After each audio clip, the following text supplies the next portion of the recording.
Sa umaga pong ito, most of our passage or our scriptures ay makikita sa second letter ni Paul para kay Timothy on chapter 2. If you have your Bibles with you can open up with me or wait.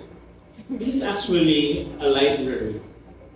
Alam niyo ba yun? This is the smallest library because a library is a collection of books, right? And we have 66 books in our Bible. So, may dala po kayong library.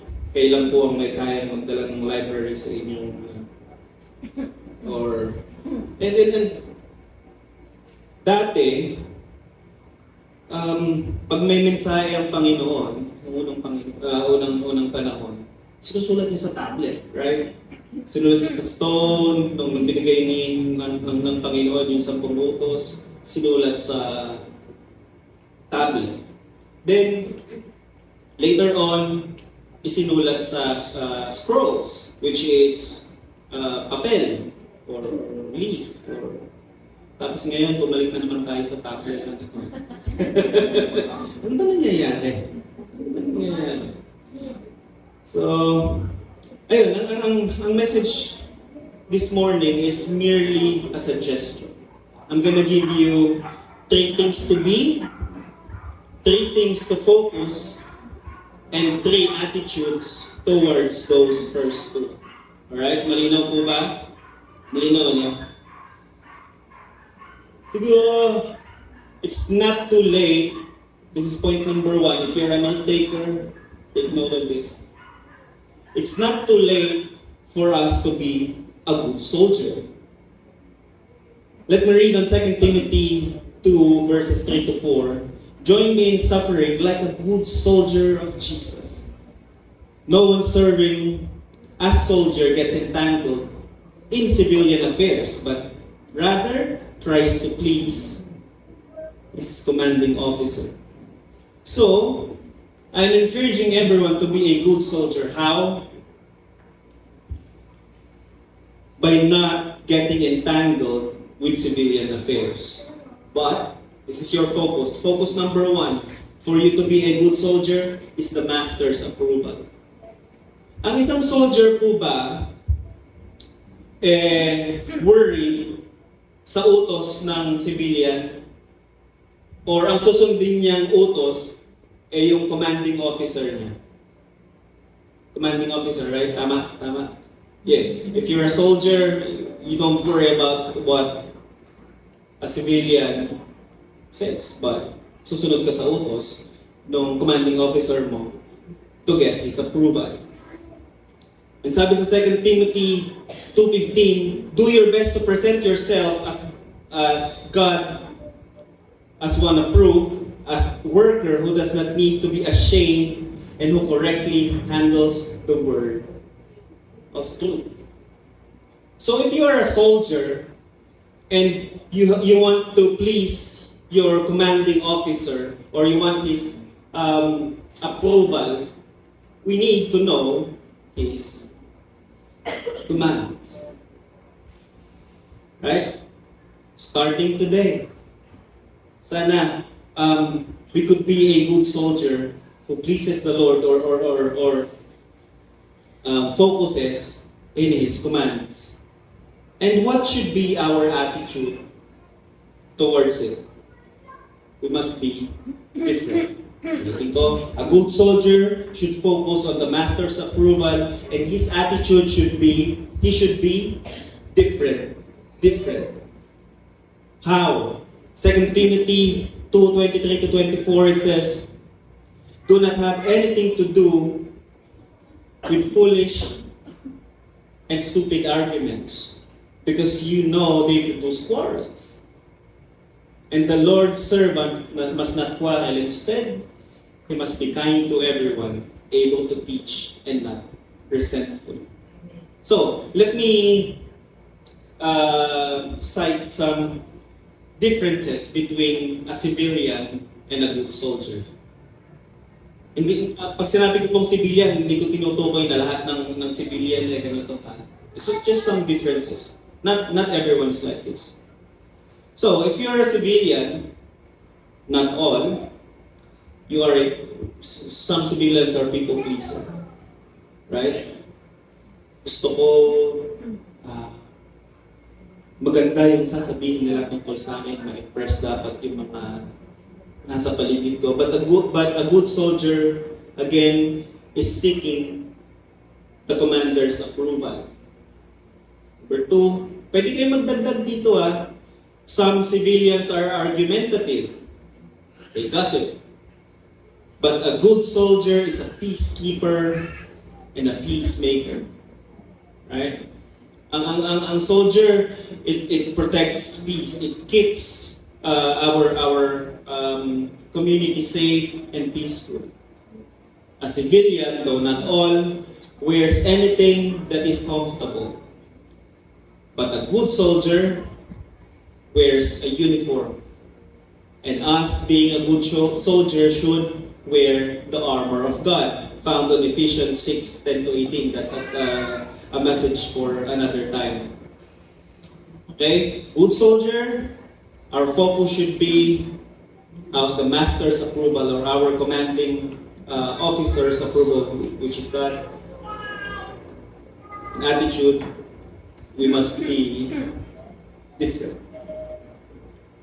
Number 2, a finishing athlete.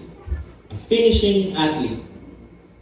Sabi ni Paul kay Timothy, similarly, anyone who competes as an athlete does not receive the victor's crown except competing according to the rules. Okay. A finishing athlete. And the focus of a finishing athlete should be a master's command and a victor's crown. Basahin ko po sa inyo in the first book of Corinthians 9:24-25. Do you not know that in a race all the runners run, but only one gets the prize? Run in such a way as to get the prize. Everyone who competes in the games goes into strict training. They do get it to get a crown that will not last, but we do it to get a crown that will last forever. Alam niyo po ba, I am a huge fan ng UFC. Sino po ang nanonood ng UFC? Or any competition, but I love UFC. Sila, magte-training sila, and yet, paparusahan nila yung sarili nila to maintain a weight. Kasi, kung featherweight ka, dapat magkukumpit ka lang doon sa 145-pound division. Hindi ka pwedeng tumaas, hindi ka pwedeng bumaba. Dapat andun lang.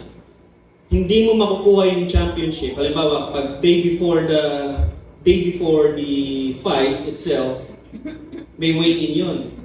Kapag nag-over ka dun sa 145 limit, hindi mo pwedeng mapanalunan yung championship belt. It's either mananalo ka lang, or yung kalaban mo, pag nandun sa weight, pag nanalo siya, sa kanya mapupunta. Ngayon, kapag ikaw nag-miss ka ng weight, pwedeng hindi ka pa isali. Or may parusa yun, yung 30% ng kikitain mo is mapupunta sa kalaban mo. Ibig sabihin may rule, right? Meron tayong sinusunod na batas if you want to be an athlete. And asan yung batas? Nandito po ulit. We compete, you will get the victor's crown except by competing according to the rules, sabi ni Paul kay Timothy on the 2 Timothy 2:5. And ang focus natin is yung prize. Ang focus natin should be the victor's crown. Kaya tayo tumatakbo kasi gusto nating mapanalunan yun. Kaya tayo lumalabas dyan, pinapakilala si Jesus sa mga tao na nakapaligid sa atin because we want the victor's crown. And our attitude must be determined and disciplined. Again, a finishing athlete focuses on the master's command and the victor's crown, and we must be determined and disciplined. Sabi dito sa 1 Corinthians 9:26-27, therefore, I do not run like someone running aimlessly. I do not fight like a boxer beating the air. No, I strike a blow to my body, making it my slave, so that after I have preached to others, I myself will not be disqualified for the prize. Ibig sabihin, lahat po ng ginagawa natin should have a goal. Meron tayo dapat aim. Hindi basta-basta nagpupunta lang tayo dito every Sunday expecting lalabas tayo the same way we came in. Right? We should have a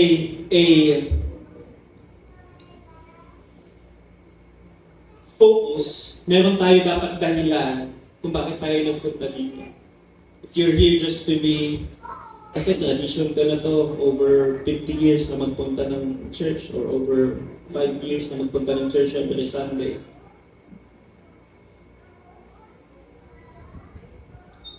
Yeah.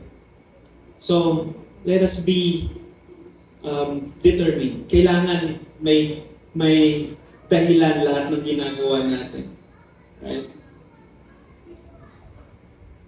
Kung alam niyo po dati, share ko lang. Mahilig akong tumakbo. O si OG, nakasama ko tumakbo. Ayaw ko, sila Panday, ayaw ko kung nakasama ko sila tumakbo. Because I was preparing for, na-mention po ni Tito last week to yung fun run. Meron kaming every September 2, may fun run ang civil service na magkukumpit ka. 5 kilometers po yung total na tatakbuhin. Gusto ko talaga manalo. And I did.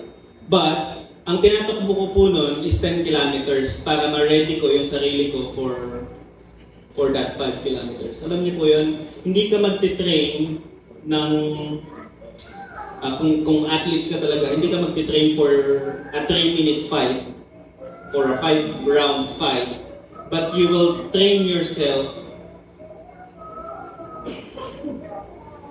na mas matagal pa doon. Alam niyo, if you are preparing yourself for a 5-kilometer run or competition na padulisan, dapat 10, 15 kilometers yung tinatakbo mo. And I did one. Nanalo po ako doon one time. Because I trained myself and I disciplined myself. Oh, glory to God. So yeah, what is the difference between a civilian and a finishing athlete? Some of us, not all, rush things. But a finishing athlete endures. A civilian, though not all, eats everything. But if you are a finishing athlete, you will eat healthy, right? A civilian will exercise from time to time, but the finishing athlete trains every day. Okay? Number 3, mabilis lang po ako.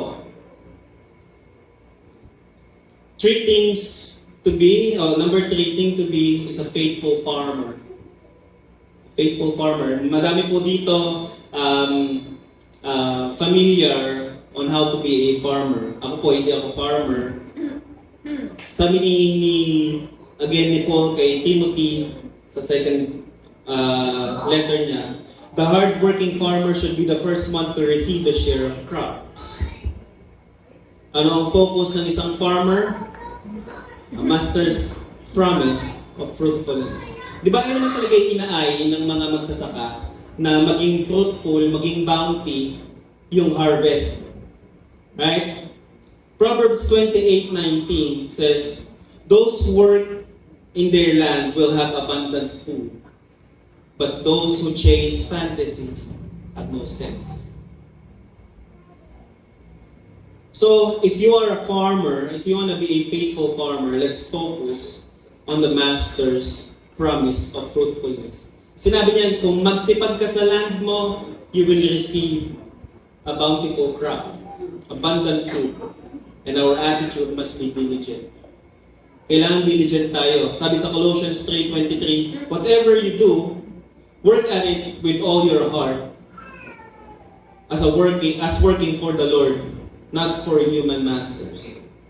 So kung ano man yung trabaho mo ngayon, kung ano man yung pinagkakakitaan mo na ngayon, work as if you are working for the Lord. Right? Hindi ka magtatrabaho. It's good to have meron kang how do I say this? Meron kang ibang dahilan dahil nagtatrabaho dahil gusto mong i-raise yung pamilya mo, maging well-off sa buhay. But if you consider yourself a servant of the Lord, regardless kung ano man yung trabaho mo, work at it like you are working for the Lord.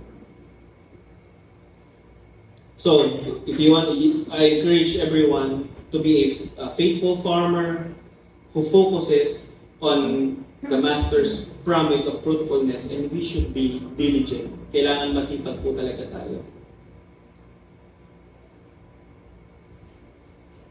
I want to sum it all up, and I want to invite the worship team to come over. So, what are those three things? Be like a good soldier who seeks the commander's approval. A good soldier seeks the commander's approval. Be like a finishing athlete whose eyes are always on the eternal prize.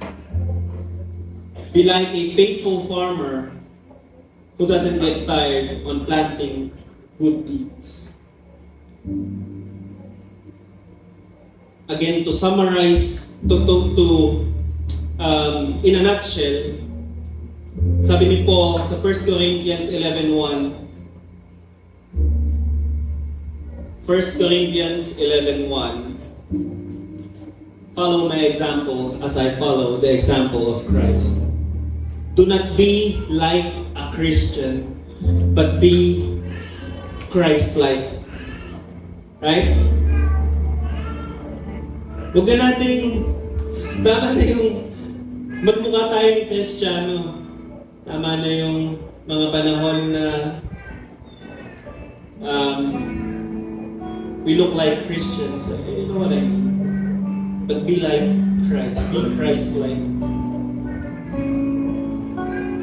I want to end with this.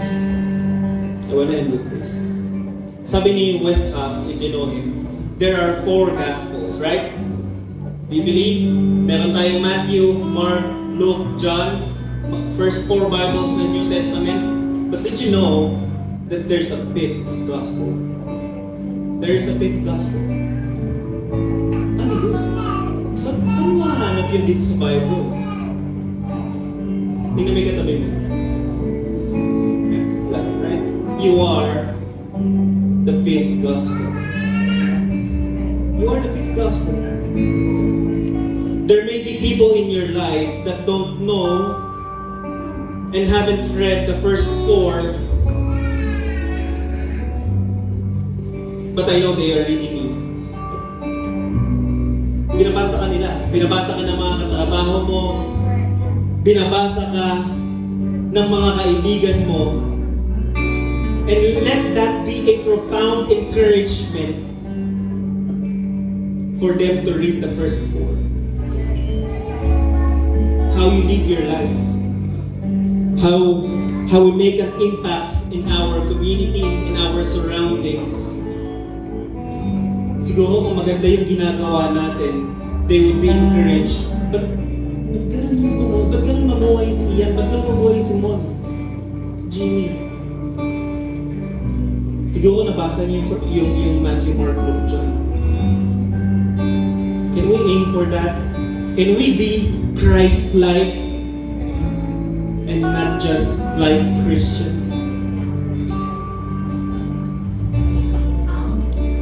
I invite everyone to rise up and pray as we close.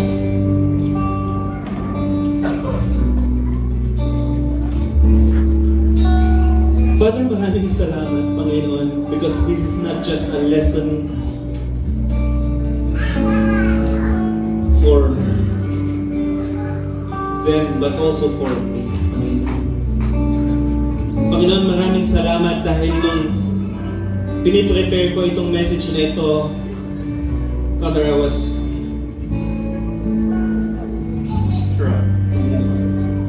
I hope and pray that it had the same impact, Panginoon, para sa mga tenga, sa mga puso na nakarinig, Panginoon.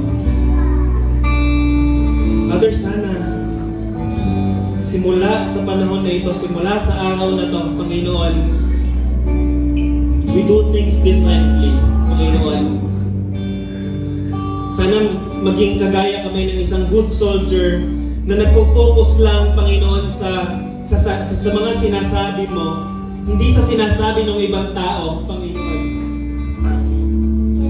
Panginoon, sana like a good soldier that worships you, ala kaming pakialam kung sino makakakita sa amin, kung anong itsura namin while we are worshiping you, but we focus on your command, Panginoon. Father, may we be like an athlete who finishes the race, na nakafocus lang kami sa prize, sa eternal prize, Panginoon. Sana hindi kami nakafocus sa mga hindrance na nasa harapan namin, but we are focused on that prize that is the victor's crown, Panginoon. Father, sana maging kagaya kami ng isang faithful farmer na diligent, Panginoon, na araw-araw maagang gumigising para tingnan yung bukid niya, Panginoon, para makita kung may problema, para makita kung may issue, Panginoon, magawa ng paraan. Sana may we be like a good farmer na hindi napapagod na mag-plant ng seeds, ng good deeds, Panginoon. May we plant good deeds, expecting a bountiful harvest, Panginoon. Again, sana, Panginoon, hindi lang kami maging like Christians, but we pray and we hope that we may be Christ-like. It is a simple but profound message. Panginoon, maraming salamat po, Father. Father, we pray for those mga kapatid namin na hindi namin kasama dito for some reason. Maybe they are sick. Maybe they are working. Panginoon, may you bless them, Panginoon. Sana kung may sakit sila, pagalingin mo sila, Panginoon, sa araw na ito, sa mga oras na ito. Para sa susunod na linggo, makasama namin sila na magpuri at magpasalamat sa iyo, Lord. Father, may you bless our work, our jobs, Panginoon. And may this work that we have right now, may we bring glory. Sana makita ng office mates namin, ng workmates namin, ganito pala ang isang servant ng Panginoon na magtrabaho. Sana makita nila, Panginoon, that we are the fifth gospel. Now we leave our blessing. The Lord bless you and keep you. The Lord make His face shine on you and be gracious to you. The Lord turn His face toward you and give you peace. In the name of the Father, and of Jesus Christ, and of the Holy Spirit.